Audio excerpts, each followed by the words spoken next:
अब आइए कुछ स्पेशल केस को देखते हैं। तो स्पेशल केसेस हमारे पास क्या है, ठीक से देखेंगे स्पेशल केसेस। ठीक है, केस नंबर 1, एक एक करके केस की स्टडी करेंगे। ठीक है, केस नंबर 1 आपका क्या कहता है, ठीक ना, ध्यान से देखोगे। Calculate the resultant, calculate the resultant for 2 parallel vectors, calculate the resultant for 2 parallel vectors. ठीक है ना, या फिर आपको एक सवाल दे देगा प्रूव दैट, और दे दिया, और प्रूव दैट ऐसे घुमा के दे दिया, और prove that R is equals to A plus B. ठीक है, और कुछ भी नहीं लिया, नहीं वेक्टर का साइन किया, ना ही कुछ दिया। ठीक है, तो इस टाइप की प्रॉब्लम्स को आप कैसे सॉल्व करेंगे, ध्यान से देखेंगे। ठीक, आपके पास इंफॉर्मेशन क्या है जी, ठीक है, we have from vector law of addition, vector law of addition, vector law of addition से आपको क्या मिला जी, resultant, the resultant of 2 vectors, resultant of 2 vectors is R square is equals to A square plus B square plus 2ab cos theta, ये हमें मिला है। अब जरा आप लोग बताइए कि 2 पैरेलल वेक्टर अगर आपके पास है तो एंगल कितना होगा 2 वेक्टर के बीच में, बता सकते हो? What is the angle between 2 parallel vectors? ठीक है, तो by given condition, yes very good, by given condition theta equals to 0 for 2 parallel vectors, for 2 parallel vectors. Clear हो गई बात? 2 parallel vectors. So it becomes r square is equals to a square plus b square plus 2ab cos 0. Cos 0 की value क्या हो जाएगी आपकी जी, 1. So it becomes r square is equals to a square plus b square plus 2ab. Okay. So it becomes r square is equals to a plus b का whole square. That means r is equals to a plus b. मिल गया ना जी? ठीक, अब अगर tan beta find out करना है तो tan beta equals to b sin theta divide by a plus b cos theta. अब इसी जगह पे b sin 0 divide by a plus b cos 0, b sin 0 0 upon a plus b, value क्या हो गई आपकी 0। तो tan बीटा जब आपको 0 मिल गया तो बीटा क्या मिल गया, दैट इज 0। इसका मतलब आप जब डायग्राम बनाएंगे तो डायग्राम आपका कैसा बनेगा जरा देखिएगा। ये सपोज दैट ये आपका वेक्टर ए हुआ और ये वेक्टर बी हो गया, दिख रहा है ना ब्लू पेन से, ये वेक्टर ए वेक्टर बी। अब रिजल्टेंट आपको कहां से कहां तक मिला जी, रिजल्टेंट आपको मिल गया, दिस इज द रिजल्टेंट, जो ब्लैक पेन है पूरी की पूरी वो क्या हो गई, रिजल्टेंट हो गई। तो आर इज इक्वल टू क्या मिल गया, ए प्लस बी। ओके, सो यहां पे एक इंपॉर्टेंट लाइन आप लिख सकते हो कि 2 पैरेलल वेक्टर्स अगर आपके पास हैं तो रिजल्टेंट क्या होगा, रिजल्टेंट होगा सम ऑफ द वेक्टर्स। ये लाइन हमेशा आपको याद रखनी होगी जब तक आप फिजिक्स पढ़ रहे हो कि 2 पैरेलल वेक्टर्स का रिजल्टेंट हमेशा क्या होगा, always equal to the sum of the vectors. ये चीजें क्लास 12 में बहुत ही वाइड मैनर में यूज होती हैं, ये बेसिक कॉन्सेप्ट है आपका वेक्टर का। आपको देखना होगा जैसे 2 पैरेलल वेक्टर आ रहे हैं तो रिजल्टेंट क्या हो जाएगा, सम हो जाएगा, एंटी पैरेलल आएंगे तो रिजल्टेंट क्या हो जाएगा, सब्ट्रैक्ट हो जाएगा, ये सारी चीजें। तो यहां से एक इंपॉर्टेंट नोट आप लिख सकते हो। नोट क्या लिख सकते हो जी, इस जगह मैं लिखूं अगर तो therefore the resultant of 2 parallel vectors is the sum of the vectors, is the sum of vectors. आई बात समझ में? ये हो गया आपका बेसिक कॉन्सेप्ट। कॉन्सेप्ट क्लियर हुआ? तो ये यहां से आप जो आईसीएससी वाले हैं उनसे ये क्वेश्चन पूछा जा सकता है, और वेस्ट बंगाल बोर्ड वालों से यहां पे लिख देगा पैरेलल वेक्टर और आपसे पूछ देगा थीटा कितना है। ठीक है ना, तो आपका ऑप्शन रहेगा 0, 90, ठीक है, 270, 180, इस तरीके से ऑप्शन रहेगा। आप क्या करोगे 0, या फिर बोल देगा कि अगर थीटा 0 है, आर की वैल्यू क्या है, a plus b, a minus b, a square plus B square, इसके बाद a प्लस बी का होल स्क्वायर, कोई भी 4 ऑप्शन दे सकता है आपसे। तो जब भी आप पैरेलल वेक्टर्स देखेंगे तो रिजल्टेंट भी always equal to the sum of the vectors. Is it clear?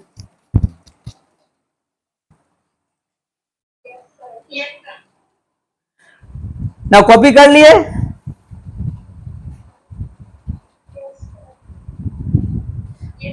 आ जाओ। अब इसके बाद हम नेक्स्ट पॉइंट पे चलते हैं। पैरेलल वेक्टर्स को हटा के हमने क्या किया, एंटी पैरेलल कर दिया। ठीक है, calculate the resultant for two anti parallel vectors.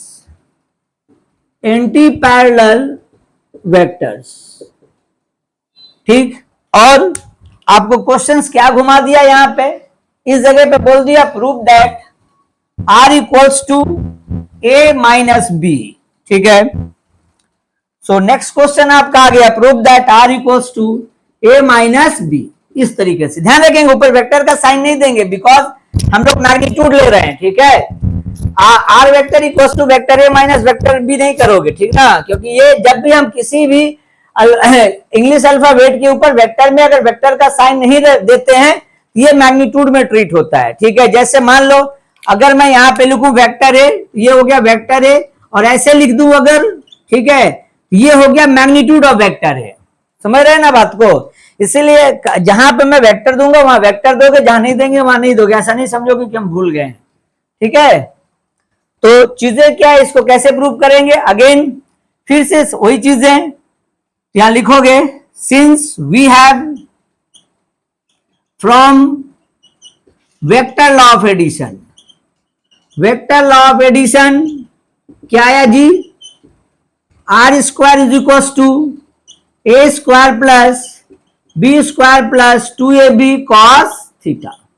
अब अगर वेक्टर हमारे एंटी पैरेलल है तो angle between the two vectors कितना हो जाएगा जी, for anti parallel vectors, yes very good, for anti parallel vectors theta की वैल्यू क्या हो जाएगी, 180 degree. Clear?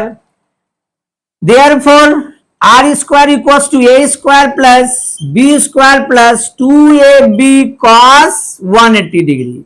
The value of cos 180 degree is -1, -1। Okay, so इस जगह पे R square is equals to A square plus B square plus 2ab -1।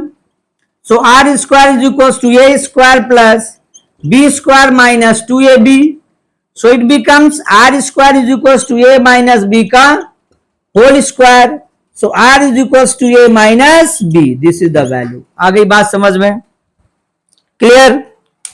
तो r equal to क्या मिल गया आपको, a माइनस बी। आपने प्रूव कर दिया। अब देखो इस कंडीशन में जब आप डायग्राम बनाओगे तो कैसा बनेगा, ये आपके पास वेक्टर a है और ठीक मैं अगर ब्लू पेन से वेक्टर बी बनाऊं, ये हो गया वेक्टर ए पूरा का पूरा यहां से लेके यहां तक, और ये हो गया जो ब्लू पेन से हमने यहां पे रेड के ऊपर खींच दिया, ये हो गया वेक्टर बी, मतलब यहां से लेके यहां तक वेक्टर बी हो गया। ठीक है, अब देखो जो आर वेक्टर है मेरा वो किधर जा रहा है, R vector is always going towards a heavier vector, R is equal to A minus B. इसीलिए जब दो एंटी पैरेलल वेक्टर होंगे, अब ये जो वैल्यू मिली आपको यहां से लेके इस जगह से लेके इस जगह तक, ये वैल्यू हो गई R equal to A minus B. समझ में आ रहा है? ये पूरा क्या था आपका ए था, ये क्या बी है, और ये जो बचा हुआ ए माइनस बी। तो जब भी दो वेक्टर एंटी पैरेलल होंगे तो रिजल्टेंट हमेशा क्या होगा, resultant is always equal to the subtraction of the vectors, और जो रिजल्टेंट है वो हमेशा हैवियर वेक्टर की तरफ मूव करेगा या फिर ग्रेटर मैग्नीट्यूड की तरफ मूव करेगा। ठीक है ना, ध्यान रखेंगे इस बात को कि जो रिजल्टेंट होगा वो हमेशा किधर मूव करेगा, जिस वेक्टर का मैग्नीट्यूड ज्यादा था उसकी तरफ मूव करेगा। कॉन्सेप्ट क्लियर हुआ?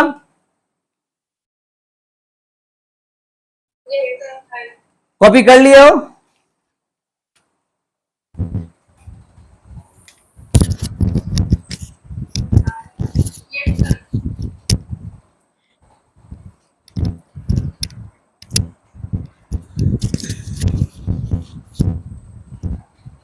नेक्स्ट आते हैं हम लोग केस नंबर 3। ठीक है ना, ये आपका क्या था जी, केस नंबर 2 था। This one is case number 2। अब केस नंबर 3 क्या कहता है जी, मिटा दूं इसको पूरे को।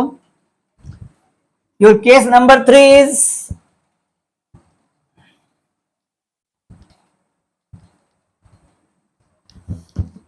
ठीक है, द केस नंबर 3 कहता है calculate the resultant for two orthogonal vectors, okay, और prove that R is equals to under radical sign a square plus b square, ठीक है. Then what is the basic meaning of orthogonal vectors? Orthogonal vector किसको बोलेंगे जी? बताया था ना orthogonal vector क्या है जी? थीटा कितना होगा?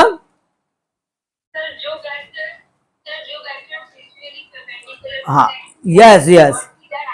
Yes very good. मतलब vectors are mutually perpendicular to each other and theta भी 90 डिग्री, ठीक है.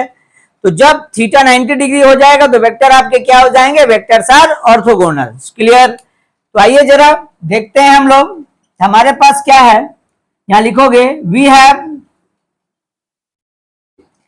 From vector law of addition. क्या मिला जी हमें? R square is equal to A square plus B square plus 2ab cos theta.